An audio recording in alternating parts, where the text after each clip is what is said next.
Hey guys, Britt here. Welcome to End Times Bible Prophecy. Make sure to hit the subscribe, like, and share buttons. Well, what we're going to look at today is evil and inexcusable. And I'm sure by now, most all of you have seen this. But just in case there's somebody out there who hasn't, I want to make sure that it is brought to your attention, that it doesn't escape anybody hearing about this, because it is so outlandish and awful and despicable. So what am I talking about? Well, I'm talking about the recent congressional testimony by the presidents of MIT, Penn, and Harvard. And I want to turn your attention to this story right here.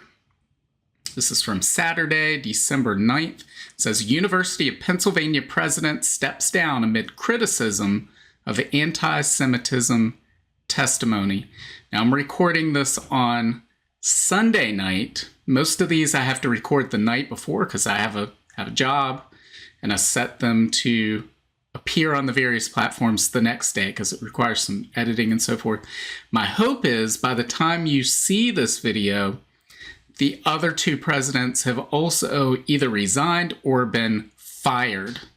So we're going to look at what is going on here. So this says, University of Pennsylvania president Liz McGill resigned from her post Saturday after facing intense criticism from the White House, lawmakers, and alumni for appearing to dodge a question at a congressional hearing on campus anti-Semitism. Guys, this is why people don't trust the mainstream news media.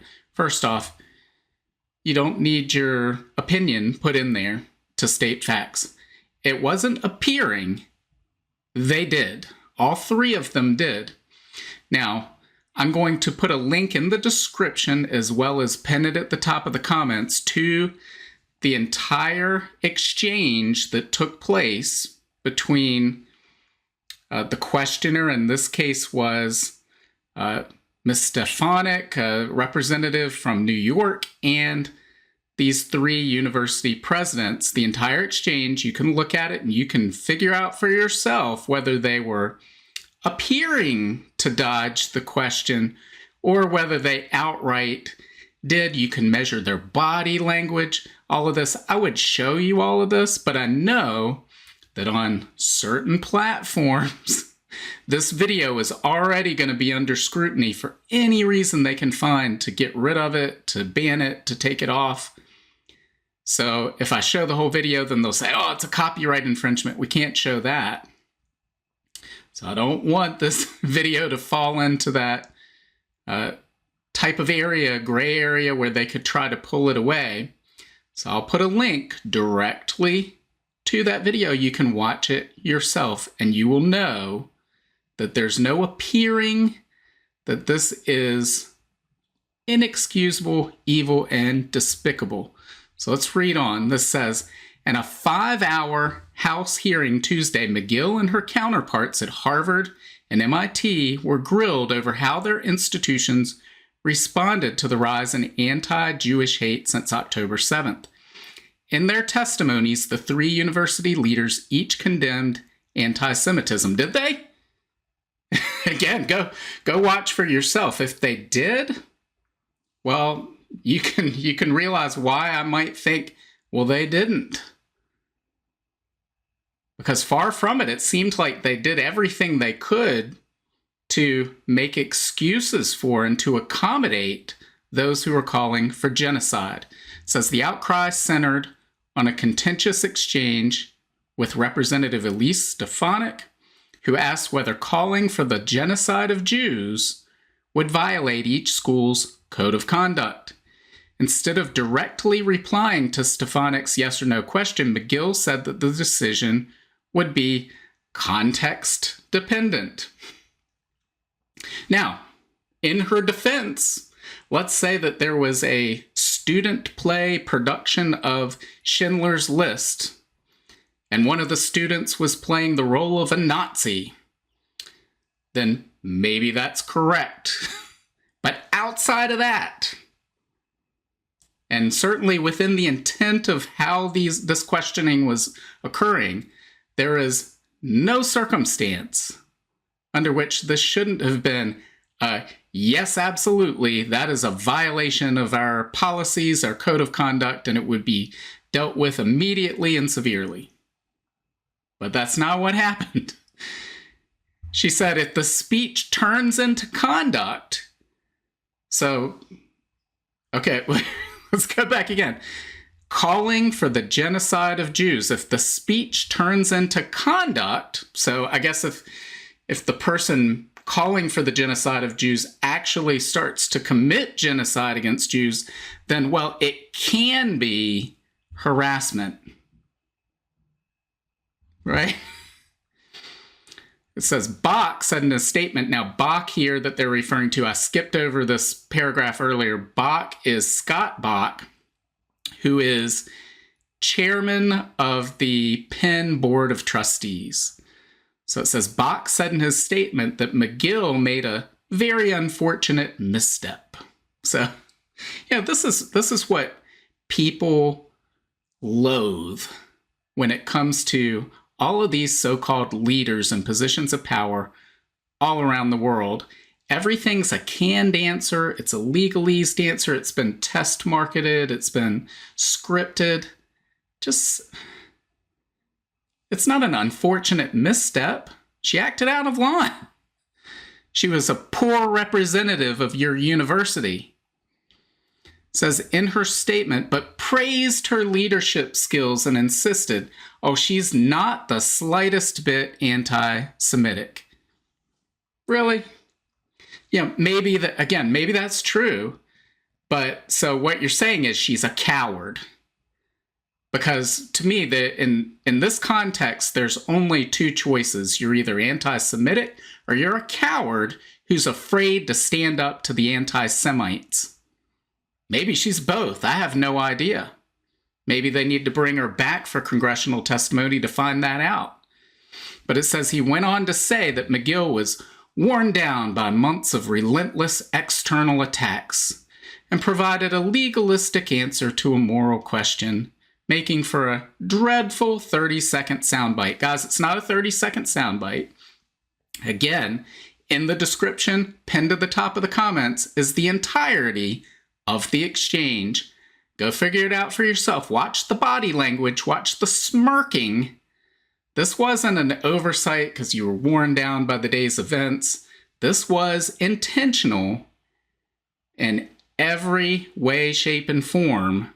She knew exactly what she was saying. This wasn't a misstep or a miscalculation. This was entirely calculated. There was a reason she didn't give a simple yes or no answer, because she didn't want to say that it was wrong. Again, she didn't want to stand up to the anti-Semites who would be upset if she said that, yes, this is a violation of our code of conduct. There's no other way to look at it other than that. And so it says, yeah, he went on to give a bunch of excuses for McGill. And again, this is inexcusable. It says Harvard President Claudine Gay responded to Stefanik's line of questioning in similar terms. She testified that, quote, when speech crosses into conduct, that violates our policies. Really? So if any student on her campus called for the genocide of any other group other than the Jewish people, as long as that speech didn't cross into conduct, she'd be totally fine with it, right? Totally fine with it. You and I both know that is not true. It would be immediately condemned. That student would be expelled, probably have charges pressed against them. This is ridiculous. It says MIT President Sally Kornbluth said she had not heard of students on her campus calling for the genocide of Jews, adding that such rhetoric would be investigated as harassment if pervasive and severe. So again, let's go back to what was asked.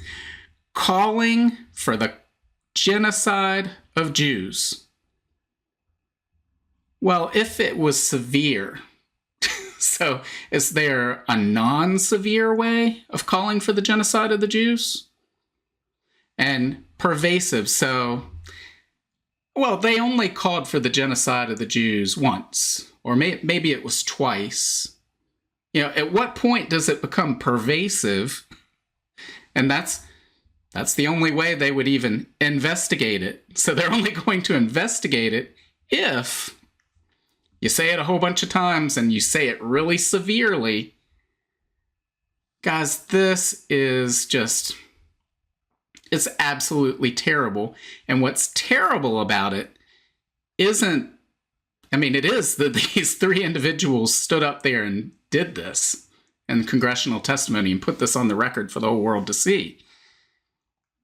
But what's terrible about it is you and I both know that the likely replacement for the Penn president, and hopefully there will be replacements for the other two presidents as well, but you and I both know that their likely replacements would probably answer in the same way.